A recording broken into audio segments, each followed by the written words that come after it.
Turkey, the land beneath the half moon. Asia Minor, famous ancient cities, natural beauty, and Ottoman splendor. Stone witnesses of a glorious past.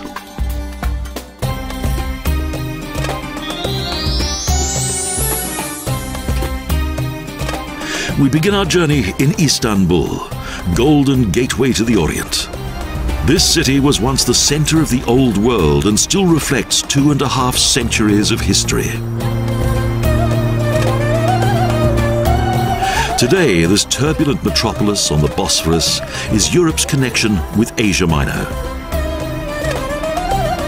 The Turkish capital once had sonorous names such as Constantinople under Byzance. This gateway between Europe and Asia is not only the biggest city in Turkey, but also a melting pot of cultures. And it's worth more than just a flying visit. It must be experienced to the full. It's a fascinating world between Occident and Orient.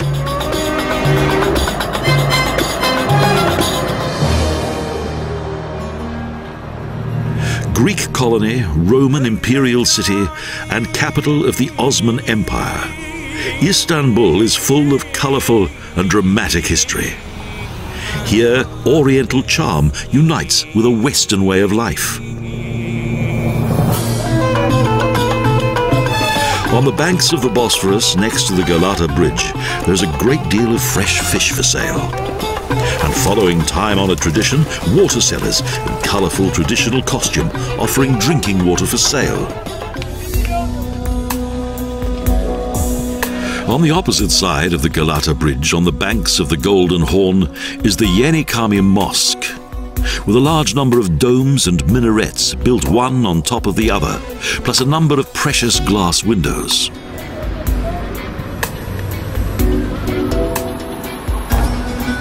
The Grande Basara is a city within a city. Through a large gate there is a labyrinth of corridors that were built over many centuries. This enclosed market contains more than 4,000 shops within its seemingly endless halls, and it's possible to buy almost anything here. A vivid world full of aromas of the Orient. Here the city is alive. Everything revolves around selling, and it's a traffic-free zone. The 6 slender minarets of the Sultan Ahmet Mosque rise up proudly into the sky and dominate Istanbul's silhouette, a masterpiece of Islamic architecture. This building, with its stepped domes and huge proportions, is an impressive sight.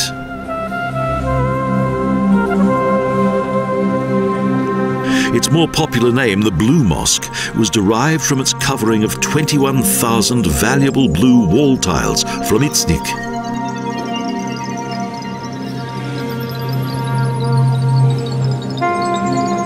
Eight years in construction, the Blue Mosque was consecrated in 1617. It was then Istanbul's brand new religious symbol.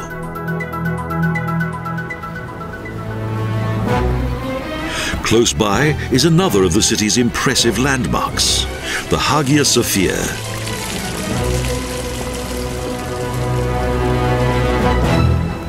There are several legends about this building and its creator, Constantine.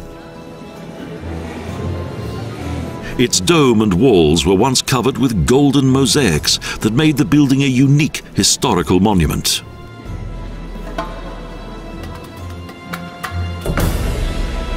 In 1453, one of the world's most extraordinary churches was transformed into a mosque by Sultan Mehmet, and it is now an impressive museum.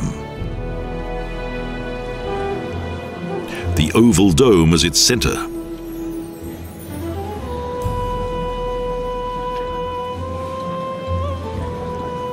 Restored mosaics that depict Jesus are the highlight of each and every sightseeing tour.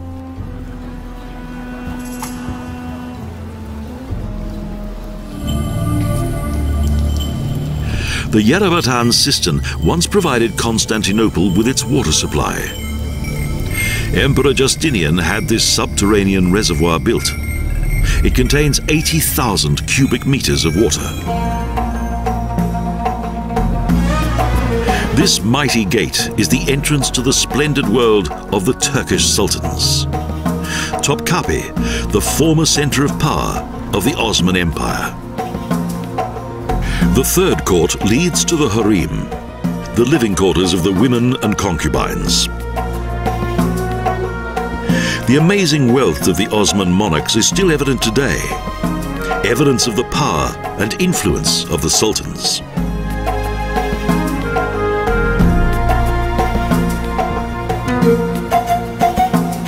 A number of earthquakes and fires destroyed many sections of the palace, but much of it can still be visited today.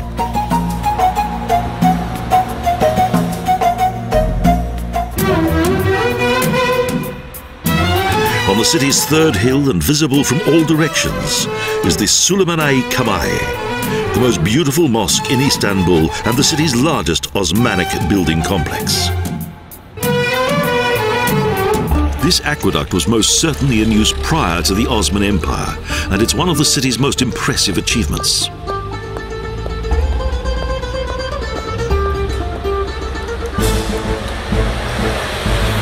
For 1,000 years, the ancient Theodosian walled Sur fended off all those who attacked the city, from the Marmara Sea to the Golden Horn. Yeri Kule, the castle of 7 towers, formed part of the city's fortifications. The fortress, with its large inner courtyard, was built according to the most up-to-date specifications that the 15th century had to offer. Of its buildings, only the remains of a mosque have survived. Markets are still held in front of the old city wall as in bygone times. Even the construction of a new street has not put an end to this traditional attraction. Later, the Byzantine emperors had their palaces built in close proximity to the wall.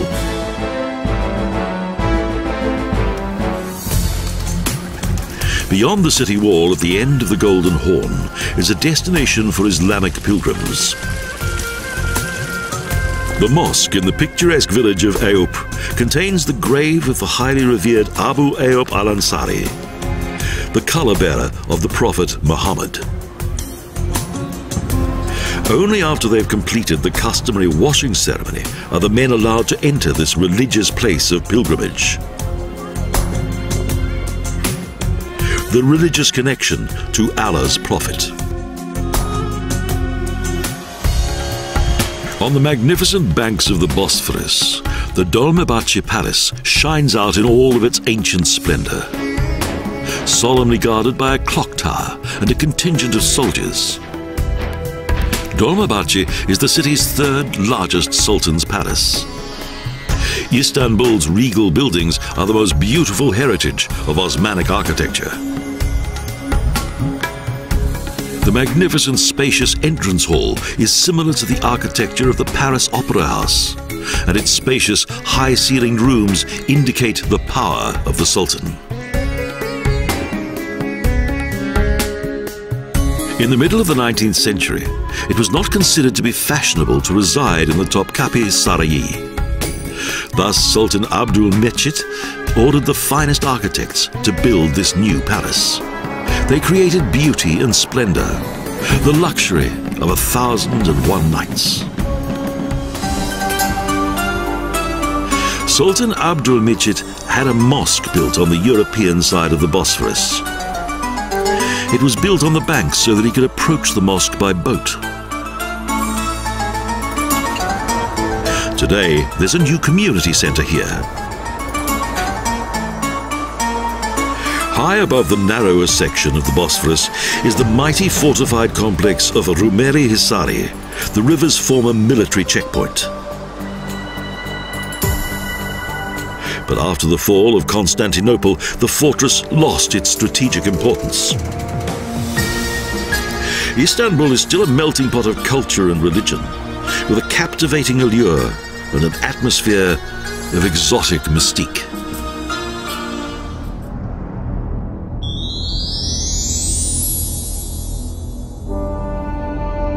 A giant wooden horse guards the entrance to archaeological excavations in Troy. No ancient place in Turkey is as well known as Troy. If only it had survived in good enough condition, we'd be able to marvel at its former size and glory. What occurred here more than 3,000 years ago was described by Homer in the Iliad. According to Greek legend, Paris, son of Priamus, abducted Helen, the most beautiful woman in the world and wife of the Spartan king Menelaus. This led to a 10-year war and ended with the Greeks defeating the Trojans. Due to the guile of Odysseus.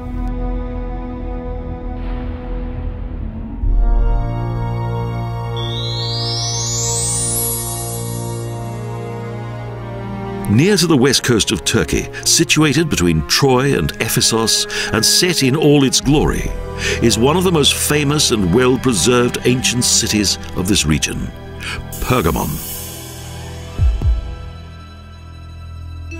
This, in the Hellenic era, was an ancient cosmopolitan city, the traces of which are still visible today.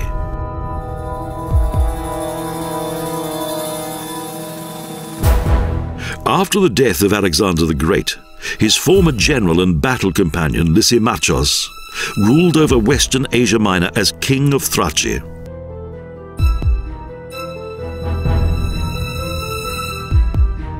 Pergamon is still an impressive demonstration of the power, knowledge and wealth of that time.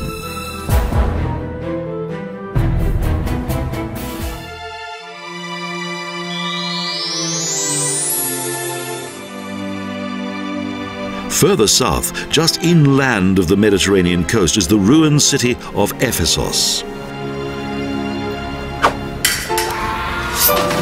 It was a place of the superlative, with show fights and fire eaters. Next, we journey into the past. In ancient times, Ephesus was one of the most important cities in Asia Minor. 1200 years before Christ, Ionic Greeks established their first settlement on Korissos Hill, next to the ancient shrine of Cybele.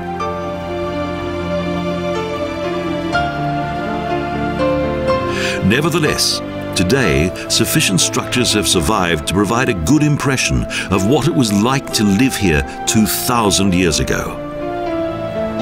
In the most important of the 7 cities of the Apocalypse. Although Ephesus eventually fell into decay, unlike other cities of antiquity, it has not been lost forever.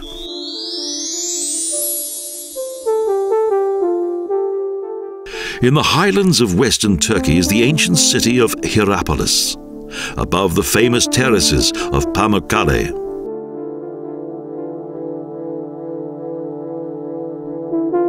In 190 BC, King Eumenes II of Pergamon built the city of Hierapolis, most probably as a fortress on the wide Travertine Plateau.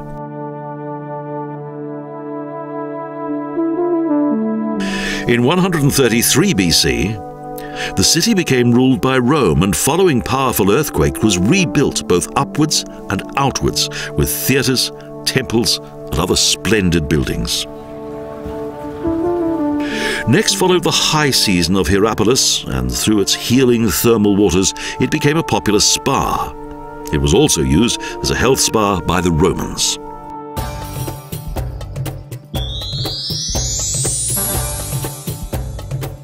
These hot springs have their source in the hills. They form an extraordinary miracle of nature that was well known in antiquity. The white terraces of Pamukkale.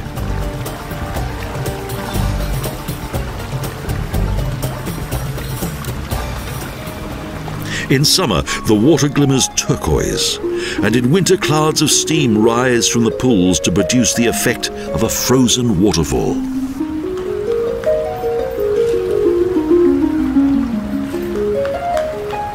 The reason for the origin of this bizarre landscape is the steaming hot water, rich in calcium, that flows from the higher-lying geothermal mountain springs.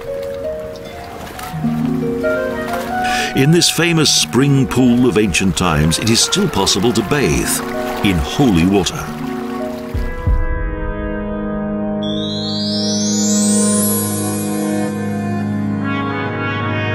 Marmaris is situated on the Turkish Riviera.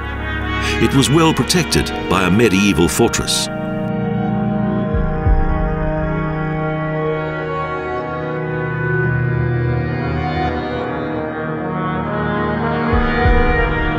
In 1522, Sultan Suleiman the Splendid enlarged the small castle of the former Roman occupying power as he wished to conquer the island of Rhodes.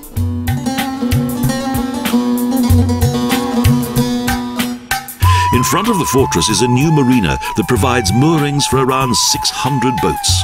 The bay is a popular boating destination.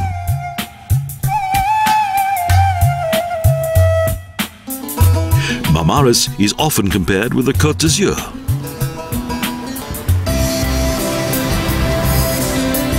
From here there are excursion trips along the Turkish Aegean coast. Soon a suitable boat is selected and the trip is about to begin.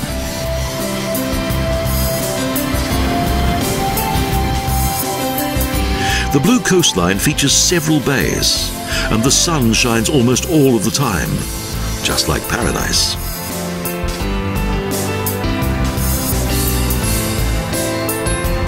Wild, romantic nature alternates with wonderful beaches.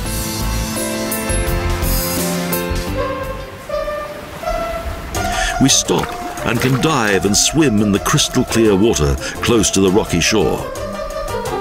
On board, there's sunbathing and relaxation. The boat returns with its satisfied passengers. And as though it had been requested, a romantic sunset crowns the blue journey.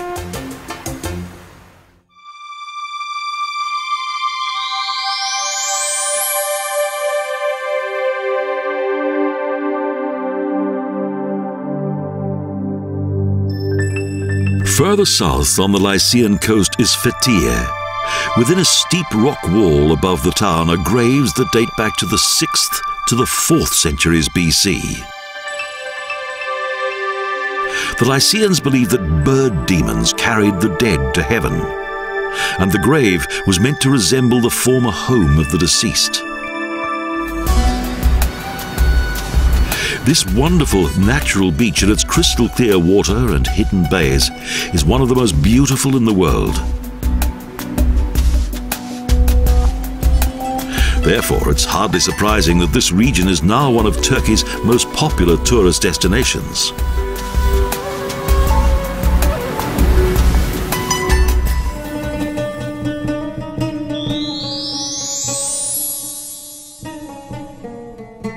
Only 8 kilometers southwest of Fethiye is Kayaköy, a ghost town amid a rocky valley, once inhabited by people of Greek origin. The abandoned stone buildings look like something from a movie set, clinging to the steep slopes.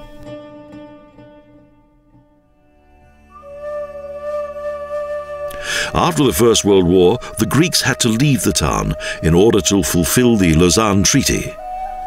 Since then, the buildings have been empty.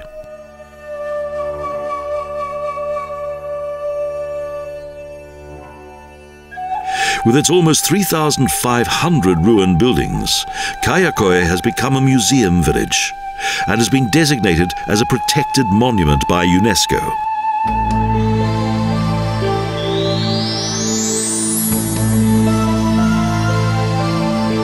The Lycians were close to the ancient Greeks, but nevertheless lived in autonomous cities and were united by an alliance known as the Lycian League.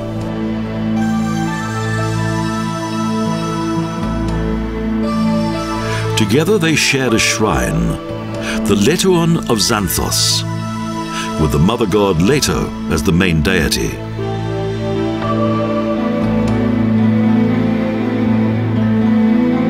According to legend, she arrived at this place following the birth of her godchildren. The base of the pillars and mosaic ruins of her 3 temples are still visible.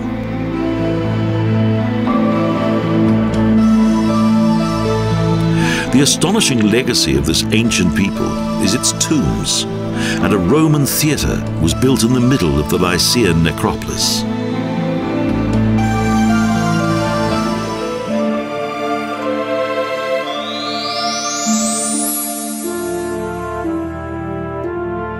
Close by, and also located on the South Aegean coast of today's western Turkey, is the ancient town of Xanthos.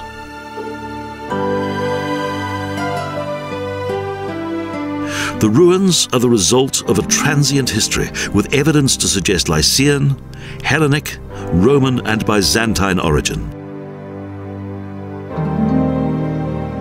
Xanthos was once the most powerful city in the center of Lycia, located on the southern tip of the Xanthos Delta on a hill of important strategic value.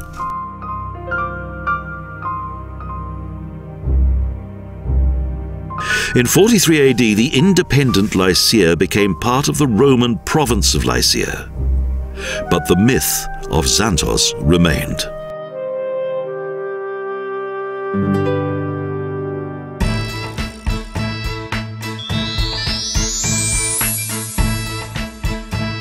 Again, further south is Kas, situated on the steep slopes of the Taurus Mountains that extend to the Mediterranean coast.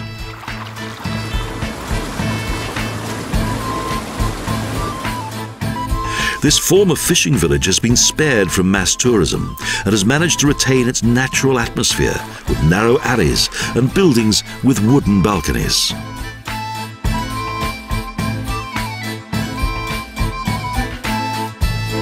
The village looks as though it's been carved into the rock, and its well-preserved Greek-Roman theatre is a reminder of ancient times.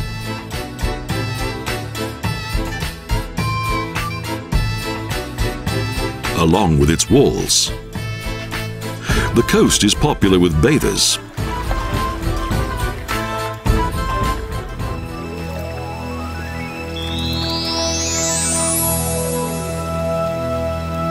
The remains of the harbour town of Olympos that was founded in the 3rd century BC are partly overgrown by vegetation. It's been neglected for some time.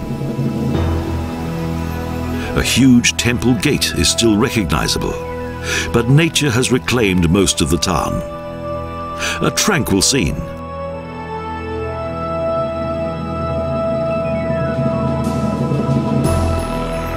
Olympos extends from the coast into a valley along the banks of a creek. Its ruins lie hidden in a forest, which makes it all the more intriguing. Olympos was also an influential member of the Lycian alliance, but little is known of the political past of the Lycians, and soon they fell into oblivion.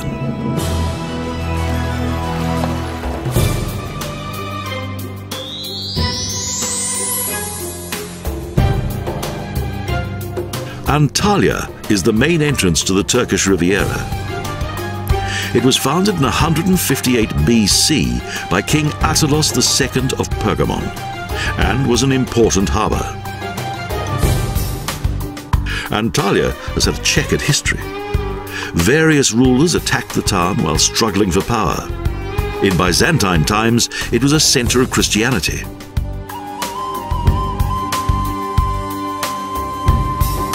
After the Fourth Crusade, the Knights of St. John came to power, until finally in the 14th century the Ottomans ruled over the coastal region. Today, the picturesque harbour in front of the old city wall attracts tourists from all over the world. Now it's tourists who rule this great historic town.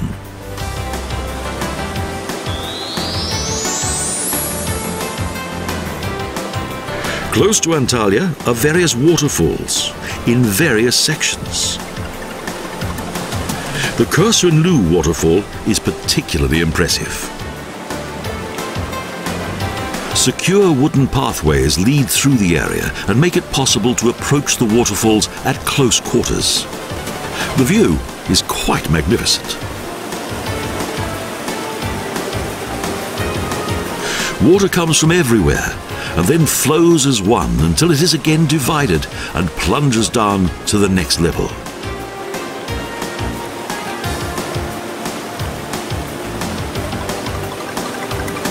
Everywhere flows clear, light, turquoise-coloured water that is cool and tempting to drink.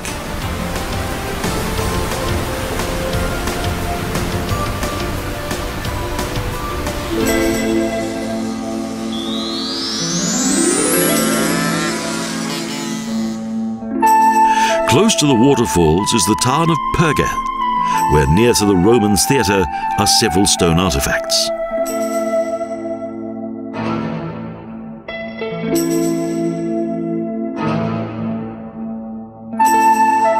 Each day, visitors come to see the impressive ruins of the stadium, colonnade, acropolis, thermal baths and city gates.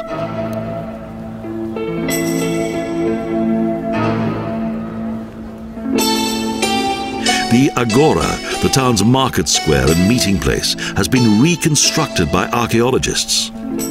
Its collapsed columns have also been rebuilt. The town enjoyed its last high season during Roman rule, but was subsequently abandoned.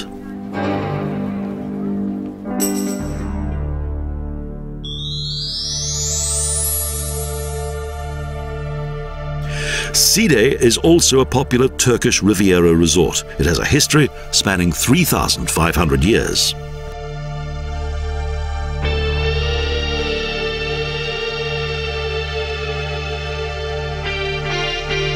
The huge theatre and the ruins of Agora, colonnade and nymphaeum indicate the former wealth of this ancient trading town.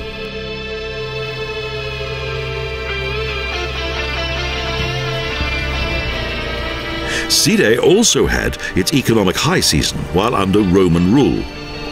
But when the Arabs began hostilities, the old town was abandoned.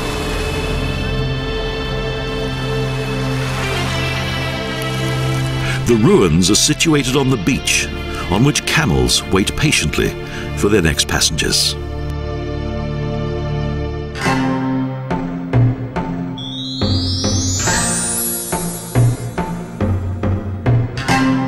As one of the most important cities of the Pamphylian region in Asia Minor, Aspendos was founded by Greek settlers from Argos and was allied with Persia.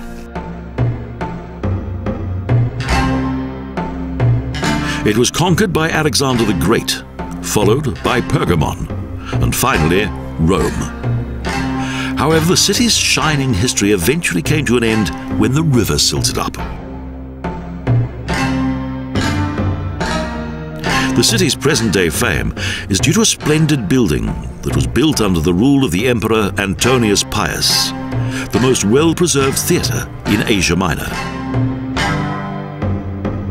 With 40 rows of seats that accommodated 15,000 spectators, and a 30-metre-high rear wall that served as a coulisse.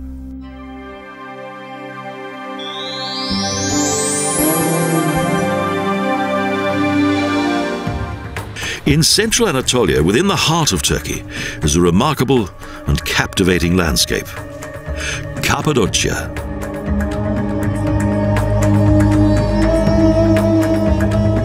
The starting point of many journeys into this wonderful natural landscape is the small town of Urgup, that is well known for its fine vineyards and quality of life.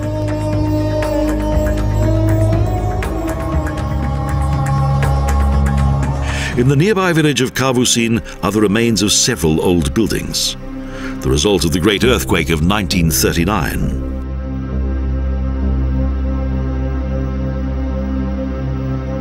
The entire mountain slope was settled with buildings and caves of tough stone. A new village was built at the bottom of the valley, but now only a splendid view remains.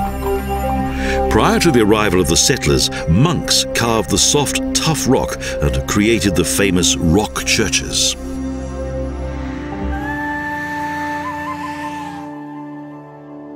"5 million years ago, two volcanoes split apart and spewed their fiery lava and ash clouds into the air. Glowing hot lava filled the valleys and formed a plateau. The ejected material gradually cooled. Frost, heat, wind and rain have over millions of years shaped the soft, tough rock into a bizarre natural landscape. In the valley of Zelve, one of the caves features a mill and millstone, a definite sign of life hidden amid this remote area. In 1950, the village was evacuated by the government and its inhabitants were settled elsewhere.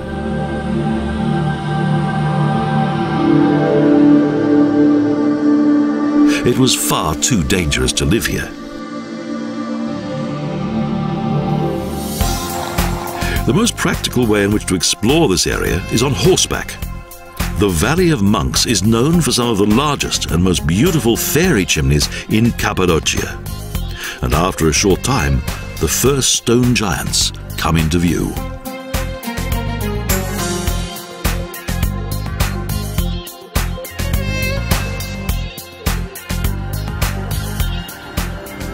Most who come here are attracted by an architecturally remarkable hermitage located within the tuff, the St. Simeon's Cone.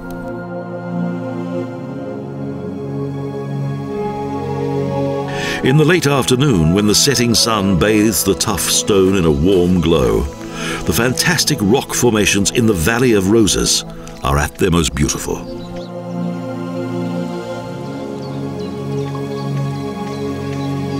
A view that was surely much appreciated by the first religious hermits who settled here.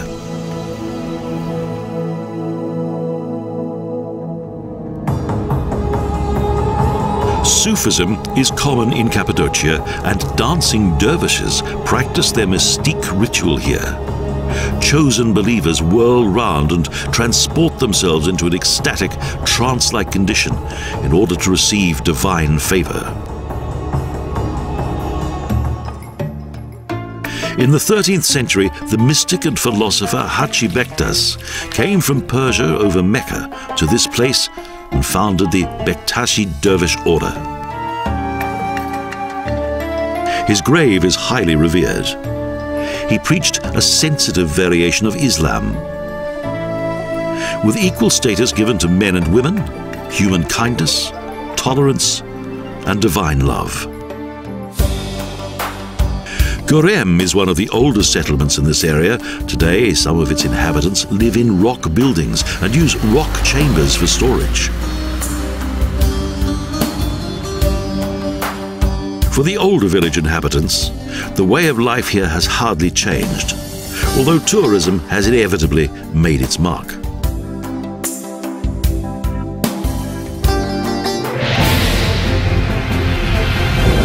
Since 1991, Görem has been the starting point for the region's balloon safaris. At first, only a handful of balloons flew here, but today they are an increasingly popular attraction. Balloon safaris provide a good insight into what lies below. From here, the scenery and its strange rock formations look even more unreal, a veritable miracle of nature. Each journey is an adventure that touches the very soul. The entire Görem Valley is famous for its church caves that many centuries ago were dug into the soft tuff by early Christians who settled in this remote landscape.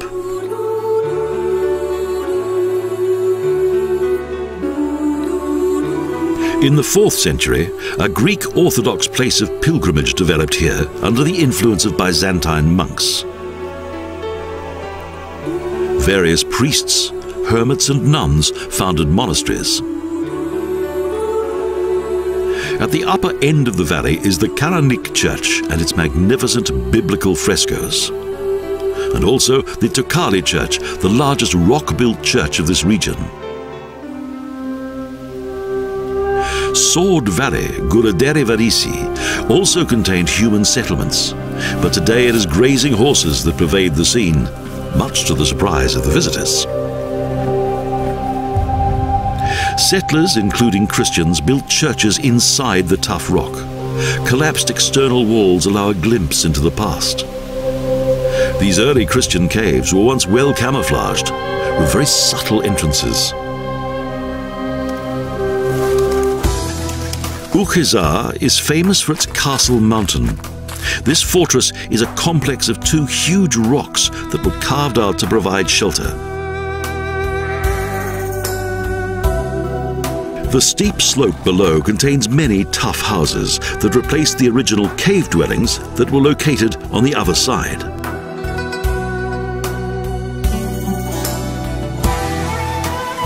Because the tough stone is easily worked, the houses are artistically decorated.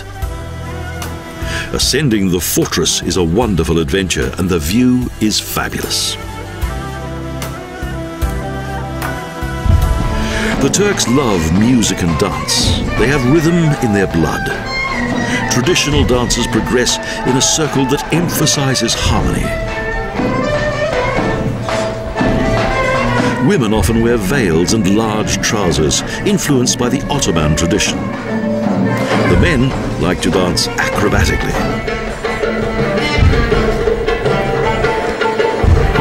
Belly dancing is also included.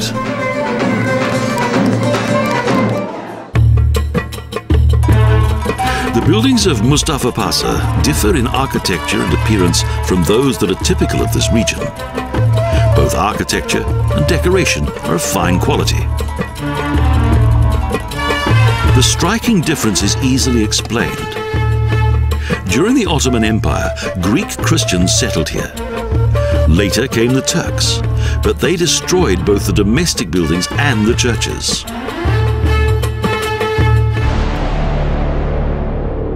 Soganli Vadisi was, after Gorem, the second most important center of Cappadocian monastic life. Most of the mystic rock churches and monasteries originated between the 9th and the 13th centuries.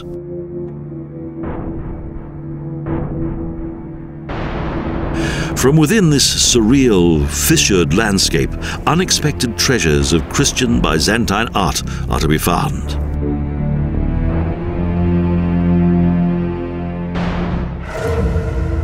There are around 36 subterranean towns in Cappadocia. Derinkuyu is the most famous. A labyrinth of corridors and chambers, 8 floors deep. A hideaway with ventilation and water from a well. The small village of Gusulyat is well protected within a deep valley. This is the church of Holy Gregorius, who introduced the Gregorian calendar. Ilara Gorge is one of the most beautiful locations of this region. At the bottom of the valley, the Melendis River winds its way and cave churches lie hidden within the canyon's walls. Cappadocia is, in effect, a fascinating work of art created almost entirely by Mother Nature. A tireless artist who is constantly creative. Everything here is subject to constant transformation, each day, each minute, each moment. A true wonder of nature.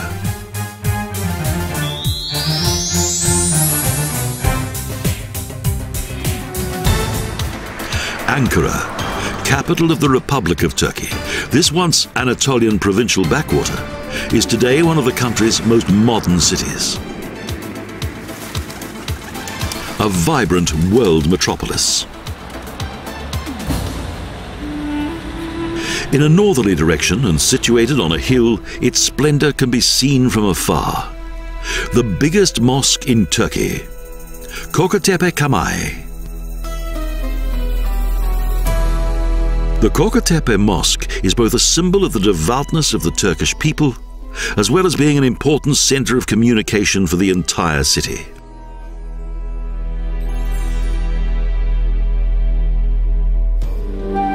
Still further towards the northern area of the city, the botanical gardens are located in a narrow valley, along which snuggles the hills of Yukarı Aranci. From a modern watchtower, the view curves over the roofs of the city, which played an important role in the Turkish War of Independence and prevented the partition of the nation. The Motepe Kamae, a mosque inaugurated in 1959, is also situated in the new city. It was financed by the local people.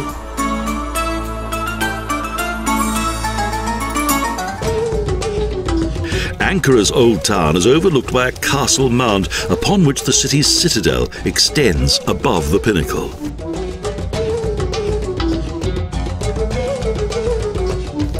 The city's oldest settlement area. The slope of the hill in front of the citadel is completely covered with hekekondas, a mass of quickly constructed buildings which at first only consisted of walls and a roof. Also to be found here is one of the city's few surviving timber-pillared religious buildings. The Hisa Kapisi is the main external gate of the castle complex. From here, one can enter the interior of the fortress. It was inhabited in Osman times and was for many years a poverty-stricken neighborhood.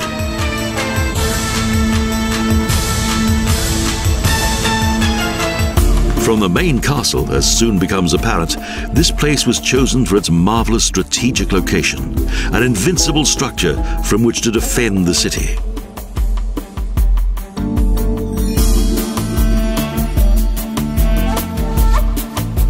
Just beyond the main gate is the castle's oldest mosque. According to the inscriptions, this religious building was built in 1178. A little further along the castle walls is the Museum of Anatolian Civilization. The Hittite Museum provides a fascinating insight into the ancient history of the Anatolians. At the bottom of the old town is the great Gençlik Parki, with an artificial lake, entertainment park and sports stadium. The memorial to the victorious on Ulus Square features Ataturk mounted high on a horse. Ankara, Turkey's capital city, is full of contradictions. And yet it is the extraordinary charm of this remarkable metropolis that makes everything make sense.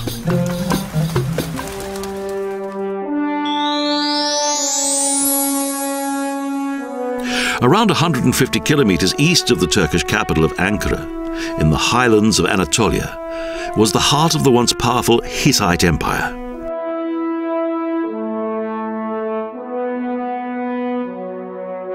This vast hill-covered terrain was well protected and only accessible by way of a few gates. The architects fully understood the region's topography, and so what was necessary to defend the city.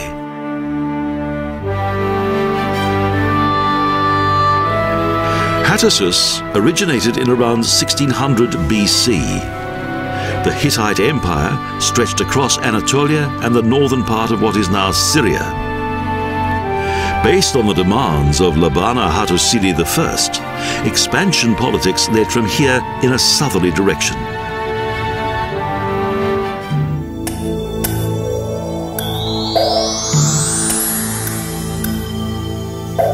On the eastern edge of central Anatolia, we visit the town of Diriji, once the scene of much hostility and devastation, but now containing the fascinating remains of Seljukian architecture.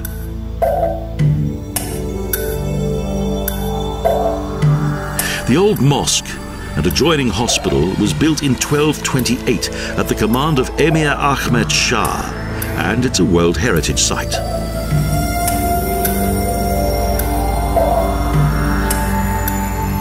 Its fabulous vault construction, imaginative decor of its facades and towers and domes demonstrate the masterly architecture of the Turkish Middle Ages.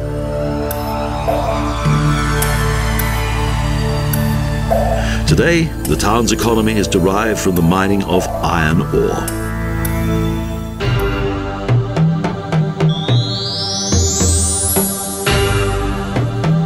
Now we have reached eastern Turkey, land of the Kurds, a somewhat rugged area that geographically forms part of Mesopotamia.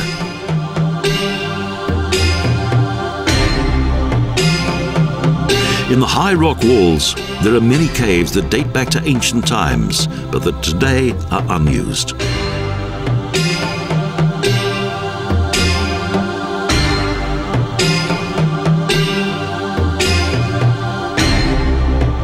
The nearby town of Mardin contains Syrian Orthodox churches and a Kurdish madrasa.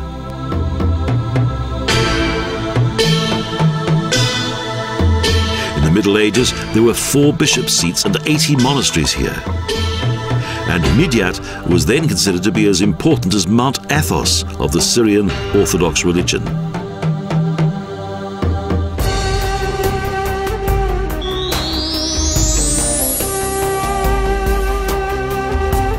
In the nearby Hasankeyf, there are abandoned caves, the ruins of various cultures and some of the oldest settlements known to man.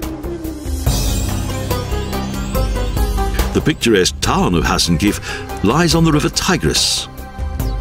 The 4 stone figures in the water are the remains of a bridge that dates back to the 12th century.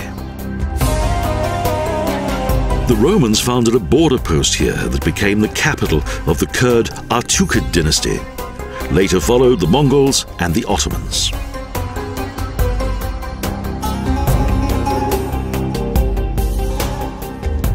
Some years ago, the town was at the center of some controversy as it was planned that the Tigris be dammed, the consequence of which would have meant that the whole of Hasankeyf would have been flooded. The submersion of this culturally important region would have been a disaster. Further north on the mountain plateau of the Nemrudagi, in the 19th century, an ancient treasure was discovered that had lain hidden for many years. The monumental burial place of a king.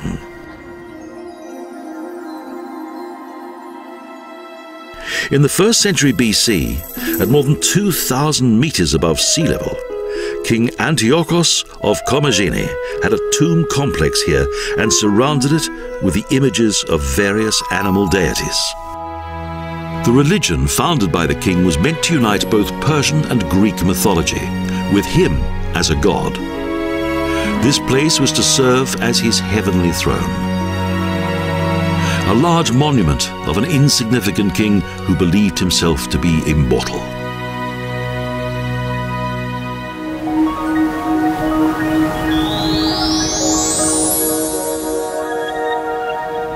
In the extreme east is Turkey's largest inland lake, Van Lake, one of the highest lying lakes on Earth.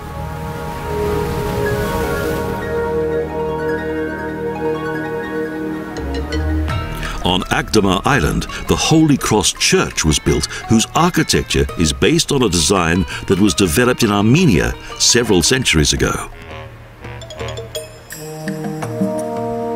Until the 11th century, this region was the border between the Byzantine realm, with its capital at Constantinople, and the Seljukian realm at its capital of Isfahan. When Byzantium decided to reconquer Armenia, the Seljukians succeeded with their mounted army and penetrated further west.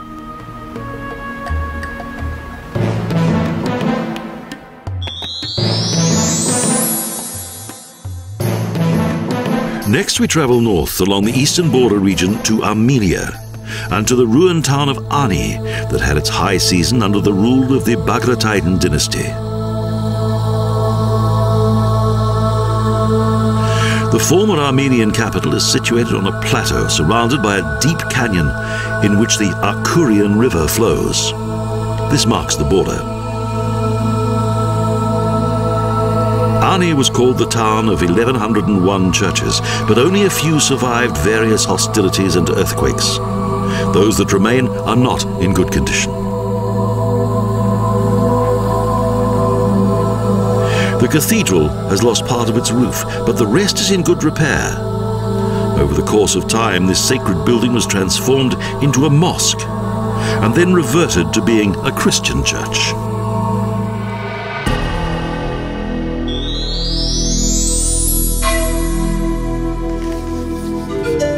Our journey across Turkey ends at the foot of the majestic Mount Ararat, an extinct volcano where Noah's Ark is said to have come to rest following the flood.